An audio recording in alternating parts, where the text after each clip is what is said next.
శివాయ గురవే నమః. మహావాస్తు ప్రేక్షకులకు నమస్కారం అండి. మనము ఈరోజు ఒక ముఖ్యమైన టాపిక్ అండి ఇది. ఎందుకంటే చాలా చోట్ల ఇది తెలియక చేస్తున్న తప్పు అండి.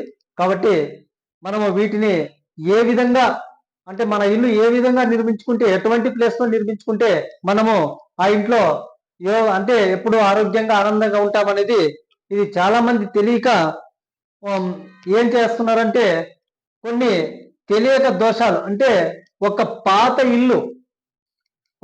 ఇల్లు ఉంటుంది, దాన్ని కూల్చి కొత్త ఇల్లు కట్టాలనే ఉద్దేశంతో, అంటే వాళ్లకు ఆ కొత్త ప్లేస్ తీసుకొని అక్కడ ఆ ఇల్లు కట్టడానికి అనుకూలంగా వాళ్ళతో డబ్బు లేకపోవడంతో కానీ, లేదా వేరే విధంగా ఈ పాత ఇంటిలోనే మనము కొత్తది ఏర్పరచుకుంటే ఇక్కడే బాగుంటాం కదా, మరి కొత్త ప్లేస్కి ఎందుకు వెళ్ళడం, మనకి ఇక్కడే బాగుంది కదా అని ఏదో వాళ్ళ మనసుకు నచ్చినట్లుగా వాళ్ళు ఈ విధంగా ఒక పాత ఇంటిని కూల్చి కొత్త ఇల్లు కట్టేటప్పుడు చాలా తప్పులు చేస్తున్నారండి.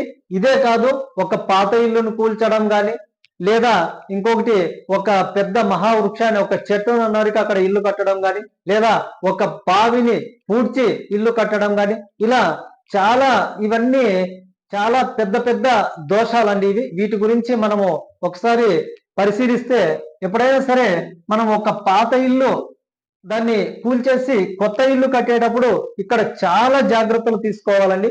ఒకవేళ మనము స్థలం కొనలేక ఇలాంటి పాత ఇంట్లోనే మనం ఇల్లు కట్టుకోవాలనుకుంటే, ఈ పాత ఇల్లు 100% మనము పుట్టిన ఇల్లు అయి ఉండాలి. అంటే మన తండ్రులు కానీ మన తాతలు కానీ మనం అందరూ ఇక్కడ నివాసం ఉన్న ఇల్లు అయి ఉండాలి. అలాంటి ఇంటిలో మాత్రమే మనం పాత ఇల్లు కూల్చి కొత్త ఇల్లును కట్టుకోవడానికి అనుకూలం ఉంటుంది.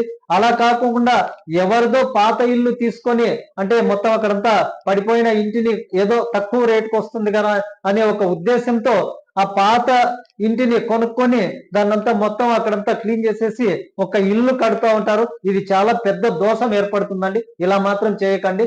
ఎప్పుడైనా సరే మన ఇల్లు, అది మనము మన తాతలు తండ్రులు మనం అందరూ అక్కడ నివసించిన స్థలంలో అయితే మనము ఇక్కడ కూడా కొన్ని నిబంధనలు, కొన్ని నియమాలతో మనము ఈ పాత ఇల్లుని కూల్చి కొత్త ఇల్లు కట్టుకోవాలి.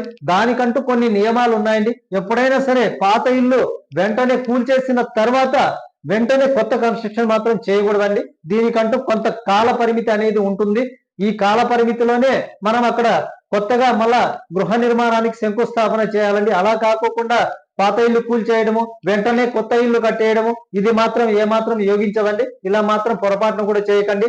ఒక పాత ఇల్లు కూల్చిన తర్వాత అక్కడ మొత్తం సూర్యరశ్మి కొన్ని నెలల పాటు ఇక్కడ సూర్యరశ్మి పడ్డ తర్వాత మాత్రమే అక్కడున్న దోషాలు ఏవైనా ఉంటే, ఆ నెగిటివ్ ఏవైనా ఉంటే వెళ్ళిపోతుంది. అలా చేసినప్పుడు మాత్రమే మనం కొత్త ఇల్లు కట్టుకోవడానికి అనుకూలం ఉంటుంది. అంతేకాని పాత ఇల్లు కూల్చిన వెంటనే ఏదో 10-15 రోజుల్లోనే మళ్ళీ కొత్త ఇల్లు నిర్మించడం, ఇది ఏమాత్రం యోగించదండి. ఇది ప్రాక్టికల్ గా నేను చాలా ఇళ్ళని ఇలా చూశాను. వాళ్ళు ఖచ్చితంగా కట్టిన తర్వాత చాలా బాధలు పడుతున్నారు. ఇప్పటికి కూడా నన్ను చాలా మంది పిలుస్తూ ఉంటారు, రాండి ఒకసారి అని. ఇంకా నేను వెళ్ళినా ఏం చేసే పరిస్థితి లేదు కాబట్టి నేను వెళ్లకుండా ఉన్నాను. కాబట్టి ఇది చాలా తప్పండి. ఇది ఒకటి. అలాగే ఇంకొకటి, అంటే ఒక పెద్ద వృక్షం, అంటే మన స్థలంలో ఒక పెద్ద వృక్షం, అంటే ఈ దేవతా వృక్షాలు అంటాం కదా, అంటే రావి, జువ్వి, జమ్మి, ఇలా వేప, ఇలా పెద్ద పెద్ద చెట్లు ఉన్నప్పుడు వాటిని కూల్చివేసి, అంటే వాటిని కొట్టివేసి మనం అక్కడ ఇల్లు నిర్మించుకుంటున్నామండి. ఇది చాలా పెద్ద దోషం అండి. ఎప్పుడు కూడా అలా చేయకండి. వాటికంటూ కొన్ని శక్తులు అనేది ఉంటాయండి. కాబట్టి ఎప్పుడు పడితే అక్కడ, ఎక్కడ పడితే అక్కడ ఈ చెట్లు నరికేసి ఇల్లు కట్టుకోవడం చాలా తప్పండి. దానికంటూ కొన్ని శాస్త్ర ధర్మాలు అనేది ఉన్నాయండి. వాటికంటూ కొన్ని శాంతులు, కొన్ని పూజలు చేసిన తర్వాతనే అక్కడ చెట్టును తొలగించి అప్పుడు మనము ఇల్లు కట్టుకోవడానికి ఏర్పాటు చేసుకోవాలి. అంతేగాని కొట్టిన వెంటనే అక్కడ ఇల్లు కట్టుకోవడం ఇలా మాత్రం చేయకండి. ఇది ఒకటి. ఇంకొకటి కూడా, ఈ బావులను పూడ్చి, అంటే అది నీళ్లు ఉన్న బావైనా సరే, నీళ్లు లేని బావైనా సరే, అక్కడ ఈ విధంగా బావులను పూడ్చి కూడా ఇల్లు కట్టిన వాళ్ళు చాలా మంది ఉన్నారండి. ఎప్పుడైతే ఈ విధంగా చేస్తారో ఆ ఇండ్లు ఎన్ని సంవత్సరాలైనా సరే ఆ ఇంట్లో వాళ్ళు మాత్రం ఎప్పుడు శ్రమ చేస్తూ ఆర్థికంగా అనారోగ్యంగా కృషించి నశించి మాత్రమే జీవితం గడుపుతారండి. ఇలా ఇండ్లు మాత్రం ఎప్పుడు కూడా మీరు కట్టకండి.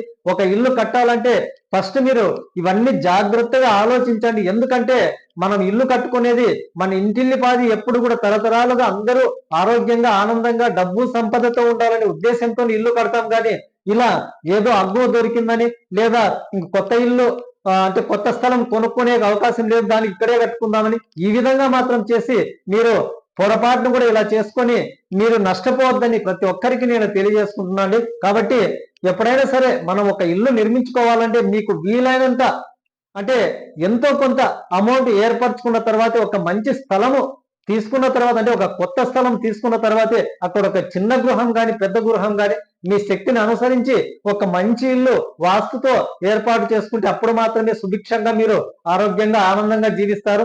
అంతేగాని ఇలా మాత్రం పాత వాటిలో మీరు ఇల్లు కట్టేటప్పుడు చాలా జాగ్రత్తగా కొన్ని నియమాలు పాటిస్తూ సాంప్రదాయము ఆచారాలు అనేవి చాలా ఉంటాయండి వాటికి.